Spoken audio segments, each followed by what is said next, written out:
It is ATL Day Ones with Jarvis and Tanitra. We're talking about the Atlanta Falcons. Desmond Ridder, guys, he has been throwing picks, and he's been the worst quarterback ever since training camp started. I know, like, what are you talking about, Jarvis? That's what it seems like, because there have been so many conversations. There are so many expectations, depending on who you talk to, as to what those are. But I think the interesting comparison that I've been seeing, Aaron, and then it was kind of talked about once Arthur Smith was brought on, and then when they drafted Desmond Ridder with the third round of last year's draft, you kind of start hearing those comparisons come again. It was comparisons to Ryan Tannehill. Now, Ryan Tannehill, obviously a guy who played wide receiver, coming out of college, he played quarterback for Texas A&M for 1 year.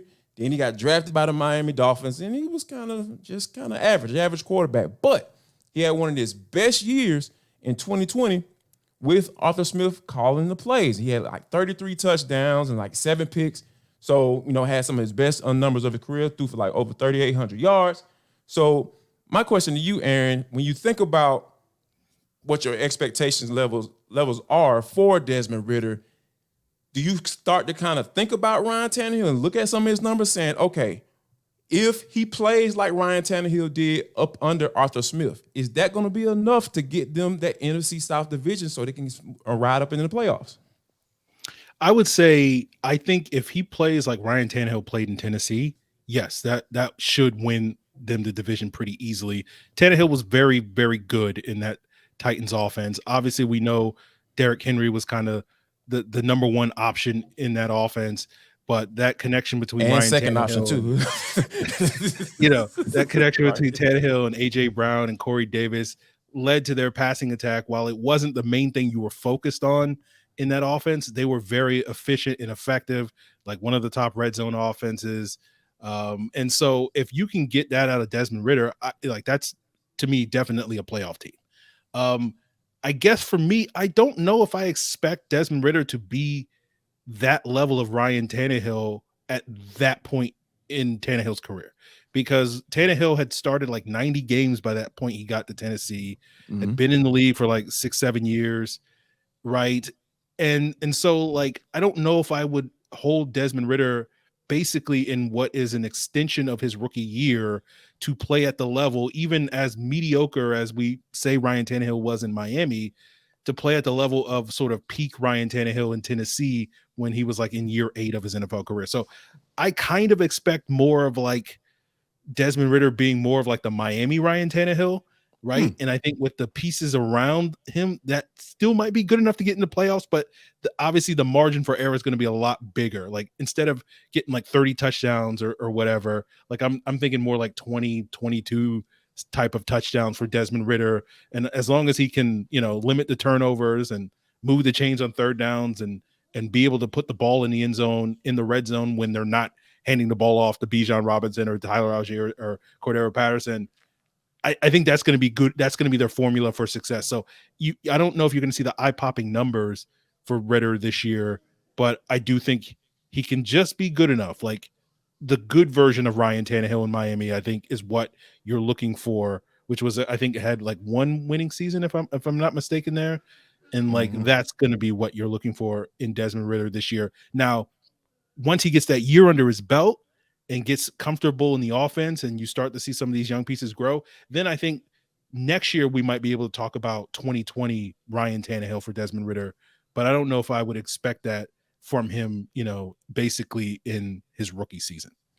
Yeah, because I think you're onto something, because when you think about like how they have constructed this team, because I feel like there's a lot of room for some mistakes, right? For a young quarterback. A lot of people, were pushing for Lamar Jackson and, trying to get the Falcons to trade for him. But I was like, to be honest with you, the way this team is currently constructed, you don't really need Lamar right now, because like you said, if you can get a Desmond Ridder that under double-digit picks, kind of keep those fumbles to a minimum, because we know that was a big issue for Marcus Mariota last year, is fumbling the rock and just errant throws and all that. I think that, the bar is kind of low for Desmond Ridder. And I'm with you. I don't think that he needs to play like peak Ryan Tannehill. I think that if he can play like some of those early years, Ryan Tannehill, and maybe just a little bit ahead of him, because like you said, Ryan Tannehill only played quarterback 1 year in college. So,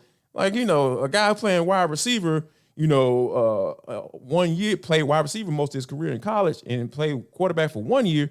I would think that a 4-year starter out of Cincinnati can be a little bit better than that. So I think the one thing though that I'm interested to see early on in the season, like literally like the first 4 weeks of the season, is that deep ball connection, because that's one thing that Ryan Tannehill excelled at. Like he excelled at throwing the ball down the field, and I think that there might be a concern for people because hey, there was a lot of, it was subjective, I believe, but with Matt Ryan in the connection with his deep ball to Julio.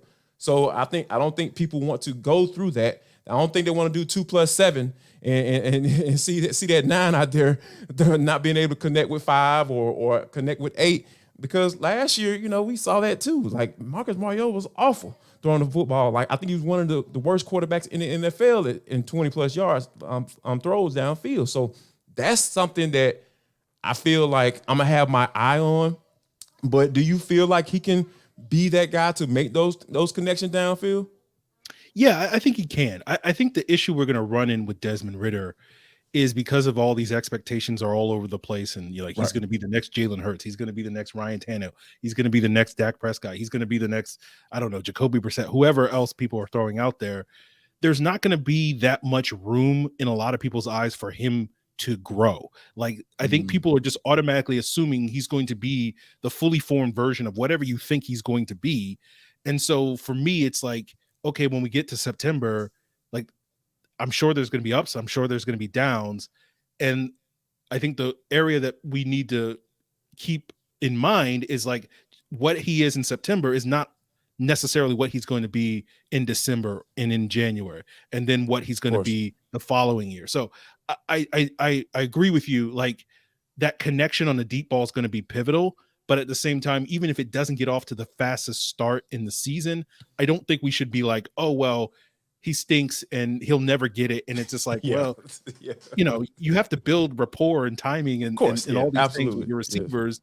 And like, that play where he missed Kyle Pitts the other day and everybody's like on Twitter over it, it's like that clearly was a play where the timing was off on the throw. And like, given that that's really the first real reps that you're getting with this player, like you're not expecting that to be on the same page immediately. So like, yeah, I think Desmond Ridder can get there. I just am not, I think people need to be prepared for it not necessarily being there week 1, but week 15, I think, we can hope that growth, if there needs to be growth, will be there by the time we get, to the end of the season. I think I know what the issue is though. And you know what the problem is though, right? What's the problem, Jarvis? The problem is people are trying to be like you.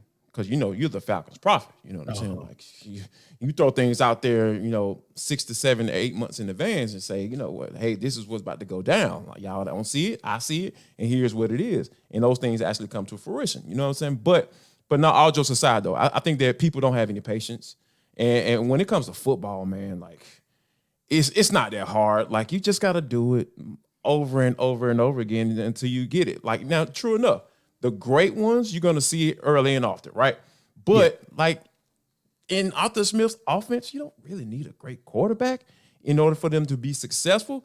Now, when you talk about Bijan Robinson and the whole Drake London and Kyle Pitts piece and drafting those pass catchers, like, those expectations kind of go up a little bit. But I think that there's going to be some development there for Desmond Ridder in order for him to get on those guys' level, right? And that starts with getting that rapport. Like he got some rapport with Drake London. We've seen that. We saw that last year. He developed that, and I feel like that's good. That can do nothing but grow, right? But when you're talking about being able to connect with Bijan Robinson, he and Desmond Ridder are roommates. So he's been building up that rapport with him and building up some chemistry with him. So I think that we're going to start to see that with Kyle Pitts. The more and more they play together, the more and more Kyle gets put out there because, hey, he's been limited. Like he hasn't been on all the 7-on-7 and all the 11-on-11. They're working him back slowly. They've been playing it really safe. So I think people are going to have to really give it some time and stop trying to be like you, and try to prophesy, what Desmond Ridder's going to be, in the first 4 games of the season. So, but I think that it's going to be very interesting to kind of, as we keep an eye on these developments, right? Because people are going to be all on opposite ends of the spectrum every day, right? So, get your Tylenol ready, get your Advil ready. we're going to have to, we're in for a long ride, what I'm saying, as this season goes along. And if you guys, want to join Aaron and I, we're going to be on the Falcons postcast after every Falcons game. Come on now. Like, y'all know how we get down. Like, it gets really... Sometimes it gets really real, as soon as that clock strikes 0. So make sure you guys check us out on the Falcons postcast. Also, I want to thank our everydayers for rocking with ATL Day Ones, Monday through Friday. All you guys are our everydayers. Drop a comment in the comment box. If you feel like Desmond Ridder is going to be Ryan Tannehill off the bat, man, let's go with that. Go ahead and drop a comment. Say, hey, Jarvis, I don't care what you and Aaron say. I don't give a damn. He's going to be the number 1 quarterback going forward. Or he's going to be a bum. Like, however you feel. Go ahead and drop it in the comment box. Really appreciate that from you in advance.